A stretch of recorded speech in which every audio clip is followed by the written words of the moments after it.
Talking about marketplaces and talking about that News Corp is a globalized company, how do you judge by your internal Murdoch ratings in which areas of this globalized world you are investing and in which area you're not investing?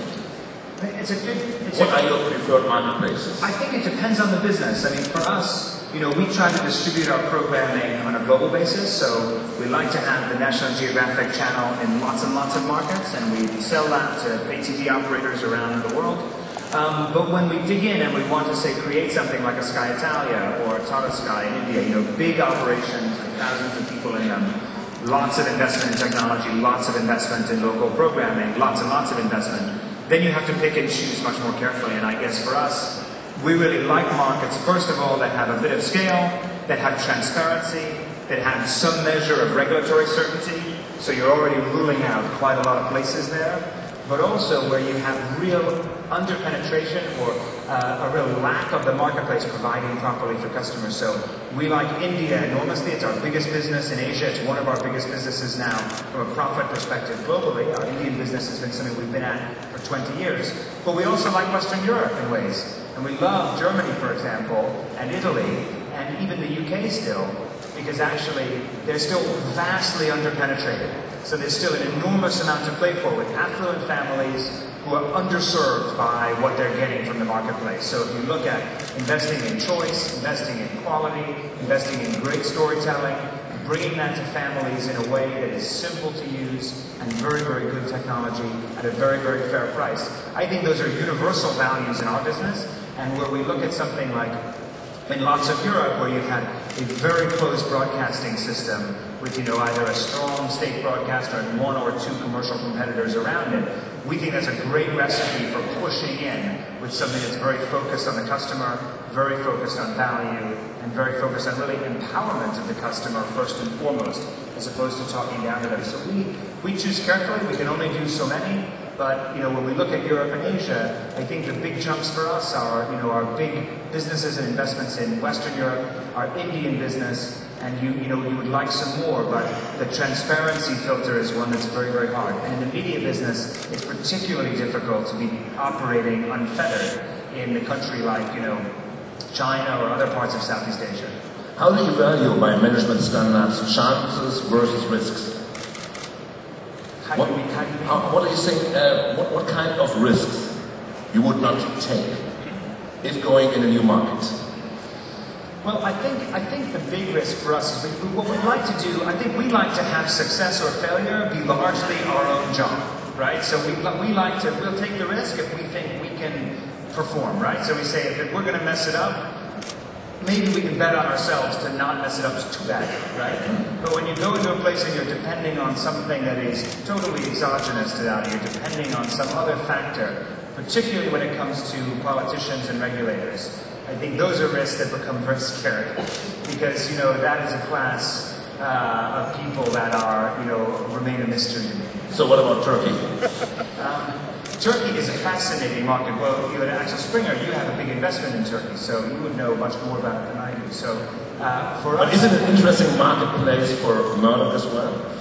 Look, Turkey is a great marketplace. We have a TV channel in Turkey, a national TV network. I think we're number 4 there now, and we're very proud of our news broadcasting there and some of the dramatic production that we've done as well. I think you're invested in the number 1, so we get beat up quite a lot. But for us, Turkey is a very exciting marketplace. I think it's a question of where the opportunities are, what price. Turkey would definitely fit in a place. If you had that filter, you would say, yes, it's big, it's a democracy, it's reasonably transparent. That looks like a nice place to be. But then you have to then layer on top of that, value. And I think one thing that everyone thinks about in emerging markets as well is the sort of multiples that people are paying. You don't really want to be in a place where it's a very crowded trade. Talking about risk and the marketplace in Germany, as News Corp, you invest an awful lot of money in pay TV here in Germany, and you already lost an awful lot of money. How do you feel now that Sky actually really made a big success in the last quarter? And what really happened that suddenly Sky is on its way, obviously, to be a success? I think as of yesterday, actually we've made money. Take a picture of it. It's true. And our investment in Sky Deutschland is one that, over a number of years has been one that has been contrary. People have said it won't work. We invested, to get a foothold, and then we kept going to try to get the company on a sound financial footing, but also to try to rebuild the company with a new management and so on and so forth. And we have every confidence in the business. We think it's a strong business with a recent set of results that I think the market agreed with us was a strong set of results. One quarter doesn't make the whole thing. One swallow doesn't make a summer, as they say. But we believe fundamentally that the German marketplace is one that can certainly have a successful 21st century digital television platform in it. We think there's a lot of room to grow and a lot to play for. And we have a lot of confidence in Sky Deutschland. I think the key issue for us as we look at it is to say, okay, what are the other players in the marketplace? How are customers being served by what's out there or not? And I think that actually there's a huge amount of benefit for an average family in Germany to have a Sky Deutschland subscription. And as long as we continue to believe that, and we think that we're putting something on the table that has value and quality and is empowering and all of those things, then we'll continue to try to sell it to them, and we'll get there.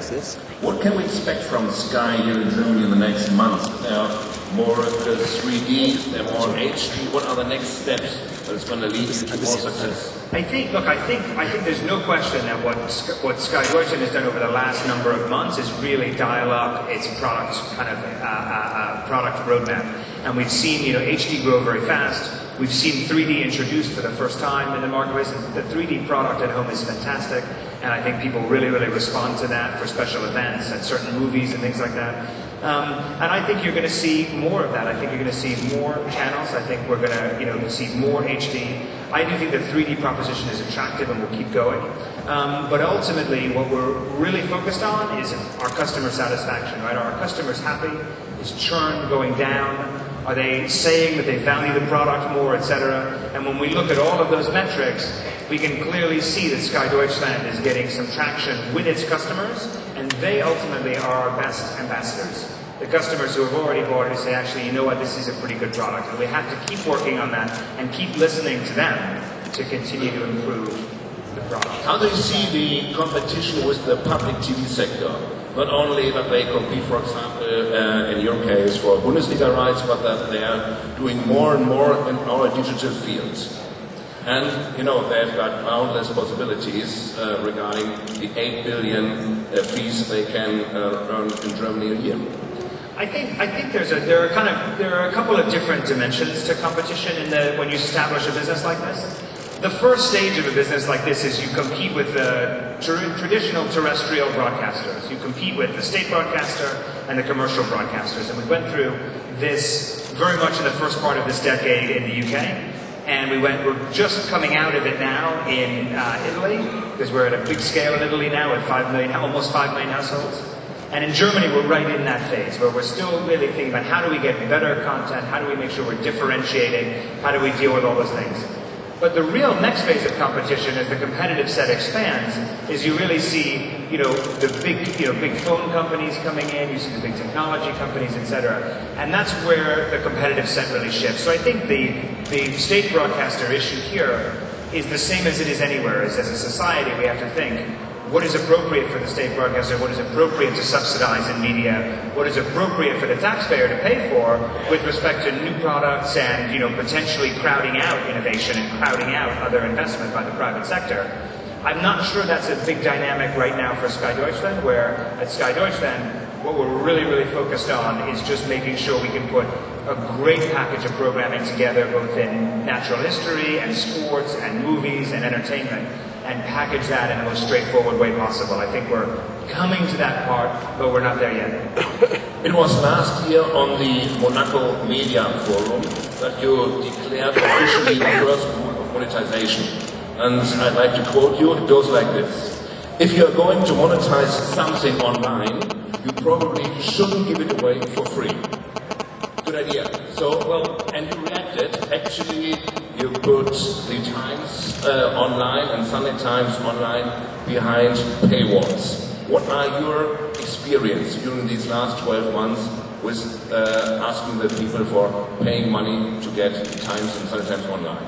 Well, first of all, the experience has been pretty good, and I think the point that I was trying to make then was just that if that we really like a business, we think there's a nice, honest business in having a product and going to a customer and saying it costs X and seeing if you can get a deal done, right? We think that's a good way to square up to your customer and have something that's pretty durable. And today, in Europe, for example, 70% of our revenue in our whole business comes direct from customer. Right? So that's, we think, a very durable and powerful business. We avoid the cycles, we avoid the other things. Online, I think it's particularly true because the value of advertising inventory is very difficult, right? Particularly if you have so much of it, you really lose the pricing power that you'd like to have. So it's impossible, to the point earlier about scarcity, it's really impossible to create scarcity in a purely digital environment. So for us, we think a fair price directly with fewer customers than we would otherwise have is a better place to be. So far, the reaction from Times and Sunday Times readers has been very strong. We had the experience in the US with the Wall Street Journal, which has been a paid sort of specialist digital product for a while, and is very successful at that, and it's very successful at bundling subscriptions between print and digital and so on. The Times and Sunday Times, we were coming from a different place because we had the free product out there for a time. And sure enough, our audience has contracted dramatically, but the engagement of the audience is very strong. Our advertisers are happy, they seem fine, because you're getting much more value from that core set of users who weren't really coming in, they were the ones that we were selling anyway. And actually the numbers are looking very good. So we have, we'll release numbers again in I think in a month and a half or so, around how those subscriptions are going, but it is pretty good. The most interesting thing is that the app part of that, the sort of the iPad app, which has been a substantial number, is driving a frequency of reading that we were very surprised by. Because in the newspaper business, the big problem is frequency, and people maybe used to buy 4 days a week, they go down to 3, and you have a big problem. With the Times and Sunday Times app, we're seeing dedicated readers downloading and consuming the app every single day of the week, spending 30, 40 minutes a time each go, and that is very encouraging. The problem with that is that they stop buying the newspaper. So the substitution is much more stark than just with the website. And that's really a challenge for us. But it's one that we're very happy to take on, again, because the distribution dynamics are so much more favorable in an app environment than they are with printing and trucks and getting them across the country and all of that sort of business. Are you actually going to put your biggest newspaper, The Sun, behind paywalls as well? I can ask you the same about Bills. We would like to know what's going to happen in that. Get some of your experience. Yeah, we've had this conversation, Kai. I think talking about Alicia. Yeah, I think there's a real question for the big popular papers about how they tackle this, because the consumption for the customer is very, very different, and how they consume the newspaper is different than how they consume a Times or Welt or whatever it is. So I think we have to be very cautious about how we do that. We've taken the News of the World, one of our other tabloids, a Sunday tabloid, and put that behind a paywall, and we're looking at that very closely to see what that does to consumption and what sort of stories people will pay for and what they won't. And I think you'll see the Sun online strategy develop pretty quickly. I would be very confident that there will be a strong paid component in it. Whether or not the paywall is structured in exactly the same way is a different question. I think with different products, you have to have different theories about pricing, you have to have different flexibility. And what we want to make sure is that we're not being totally orthodox about one way, and we end up going and messing something up, because we have to take care. If we are talking about earning money in the new digital world, we have to talk about the new players, and we have to talk about how we view these new players. Starting with Google, Eric Schmidt will be on the stage here in a couple of minutes. How do you see Google? Is Google either the thief that steals our content, or is Google for us the reliable partner that actually delivers the perfect kiosk? Well, I think there are a lot of questions around how Google what Google's relationship is with copyright owners and copyright creators over the next number of years. And I think it's something that Google is very engaged on the subject. I think it's something that I think over the last 18 months there's been a big shift in terms of the dialogue between copyright owners and Google. I don't think we've gotten to a place yet where we really know the answer, but I think negotiations are kind of underway between various players in the industry and Google to think about how do you get compensated for a copyrighted product that's being indexed to create a return that's very, very large for Google itself. And I think that notion of getting paid either a wholesale price relative to how they get paid, or creating something, a marketplace where we can sell our goods and get paid for indexing more attractively.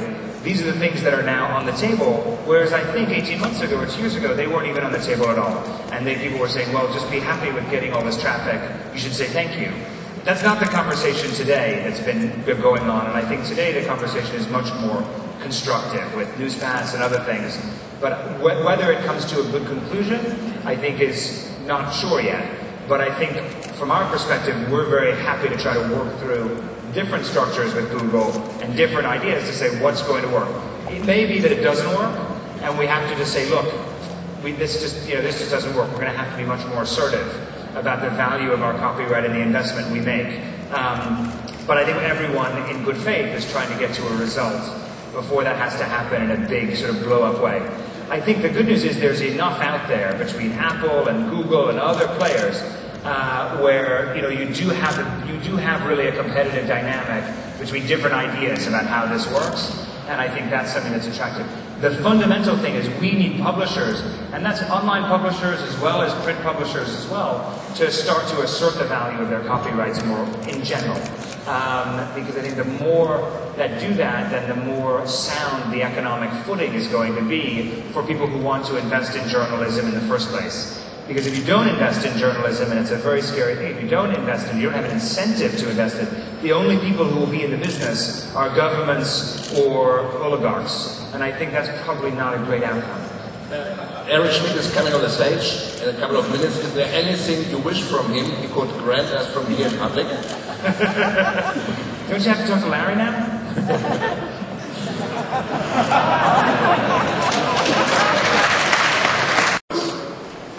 Look, I think Apple has done. Look, I think we partner with Apple in a variety of different areas, right? And one of the really interesting things I talked before about this notion of an all-media marketplace. We work with Apple in our books business, with iBooks, at HarperCollins. We work with Apple in the movie business, selling through iTunes. We sell TV shows as well through Apple, and we have constant discussions around pricing of new sitcoms and all of this sort of business. We work with Apple around the distribution of live TV from Sky News to Sky Deutschland with the Bundesliga apps, etc., and our newspaper business as well through the app. So I think what is really interesting is that you have a company there that, for a business like ours, which creates copyright material across the board, where there are a number of different places where we make business. Some of those businesses are better than others with Apple, and I think we're all sort of learning our way through. But I'd have to say that it's been a very positive engagement, I think particularly on something where we're really doing new product innovation with some of the newspaper apps, as well as the daily. We've had a huge amount of support from Apple, as well as in local markets, around the world at different levels of engagement. I know here in Germany, for example, with Sky Deutschland, the Bundesliga app for live football on the iPad was a big collaboration between Apple and Sky Deutschland, and was one that was very fruitful. So we obviously are going to have arguments around pricing, around bundling, around what the rules are in the App Store and how it works and what sort of certainty you can have. But at the same time, I think by and large it's been pretty positive, sort of a year and a half really, as this thing has changed fundamentally in the last very short period of time. Usually Build is about asking short questions and getting short answers. So I ask you now a couple of short questions and you're going to just answer with one sentence. So, first of all, when is News Corp going to launch its first own tablet? Not right now. What are the most exciting things that you have been seeing in the last 6 months?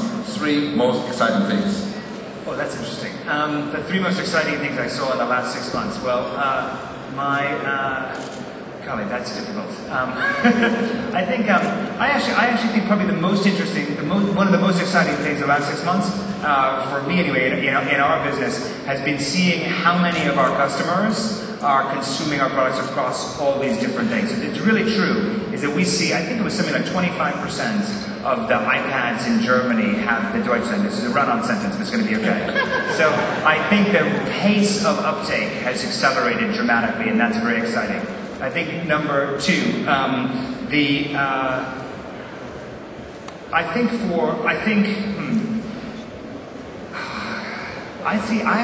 an enthusiast. You see, I get excited about pretty much everything. I think in our business, the exciting thing today is that people are realizing that they have to do with copyrights, right? I think other exciting things for me are more about, my children have learned to read, so that's a surprise and worthwhile. And I saw some women. This was exciting. I don't know how durable it is. I saw some women graduate from the Officer Training Corps in Kabul. And they were only the second class of women who became officers in the Afghan National Army. There are only like 50 of them now. And I thought these are the bravest women I've ever seen in my life. And I thought that was pretty exciting. What have been the 3 most frightening things you saw in the last 6 months? I think the frightening thing, I think probably the most frightening thing in my business and in my career, I think you look at and you say, I think that press freedoms are being sort of eroded in the Western world in a way that people don't talk about enough. I think, we see actually these rules in Eastern Europe coming through, in Hungary, etc. We see a system of regulation around libel laws, around newspapers and things like that are really encroaching on investigative journalism and on press freedoms in general. And I think we're seeing the continued encroachment of state media into our sector. And I think that is something that, as to raise a flag is very, very scary and something that needs to be rolled back. That's pretty scary. We've been talking about new technologies, new business models, innovation. How many people like me, journalists, will you need in the future? Hopefully more. Because I think for us, actually, the incentive to invest in journalism is the thing that's what we need, right? So for us, we go and hire 120 some odd journalists for the Daily, and we're still adding to our ranks at the Times and the Wall Street Journal, and at Sky News, and at Fox News, and at TG24, and Sky News Arabia, which is launching soon, and Star News. These are, we think journalism and professional journalism is more important than ever, but we think that independent commercial journalism is fundamental, because it's the only way really that you have a real dialogue in a democracy. So hopefully many, many more, but they don't really make them like you that often. Very last question, will you finally get drunk with your people from Sky tonight? Yeah, well, we had a good go at it last night, so, I'm still kind of holding over. But the team at Sky is buoyant, but working very, very hard. So it's very sober over there. James Murdoch, thanks a lot.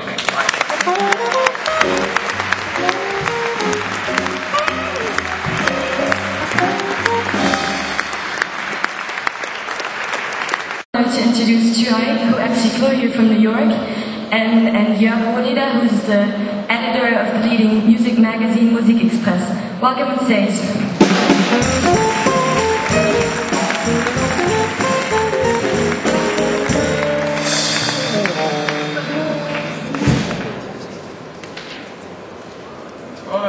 Hello. Enough said already about you. I can go back to New York now. Yeah, ultimately. Listen, it's a great conference. We've had loads of currencies here actually. Mad ideas, disruptive entrepreneurs, loads of money obviously. Your currency is fame. And we're sitting here because you're the founder and the head of Coalition Media, obviously you, Lady Gaga. Let's talk about you first. Tell us about Coalition Media, what do you do? Basically, our company is called Coalition Media. We have a talent management division called Atom Factory Management, which manages Lady Gaga. We have Atom Digital that does digital marketing for recording artists and brands. And we have a music licensing company as well. Okay. And you just flew, what Lisa already said, she already stole my point. You flew in from New York. Yes. And obviously it's a big secret, but you were filming Lady Gaga's next video. Maybe. Maybe? Yeah. I heard it was cold. Yeah, we were filming a music video for Born This Way, which is the first single off of our new album. Okay. And obviously you don't want to show us anything. No.